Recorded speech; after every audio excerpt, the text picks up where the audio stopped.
kor ugu qaad jacaylkaaga saddexdan qodob.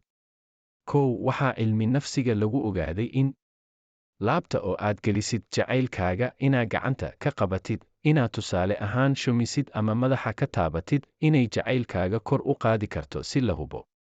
Waxaa laga yaabaa kuwo badan oo idinka mid ah inay ku soo dhacday galmo. Taabashada aan ka hadlayo maahan taabasho galmo balse waa noocyada taabashada jirka. Jacaylkaaga ayaa la ogaaday inay muhiimad weyn u leedahay jacaylkaaga, waxayna door muhiim ah ka ciyaartaa koritaanka jacaylkaaga.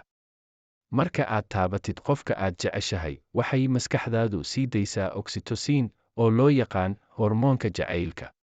Waa dheecaan aad ku dareemaysid dhawaansho iyo naxariis, wuxuuna sii kicisaa inuu jirku siinayo hormoonnada kale ee dareenka wanaagsan dareensiinaya qofka sida dopamine iyo serotonin, iyada oo uu jirku yareeyo dheecaanada walwalka iyo walaaca sida cortisol iyo norepinephrine.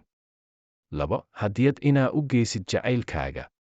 Hadiyadaha aad jacaylkaaga siinaysid ayaa muhiimad weyn ka ciyaaro koritaanka iyo xoogaysiga jacaylkaaga.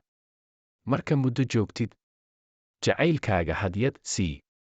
Qasab maahan in hadiyadda jacaylkaaga aad siinaysid noqoto mid aad u qaali ah. Qasab maahan inay noqoto wax weyn ama muhiimad weyn leh. Waxay noqon kartaa shukulaato ay jeceshahay gabadha, ama waxay noqon kartaa saacad ama dharka kalarka uu jecel yahay wiilka jacaylkaaga ah.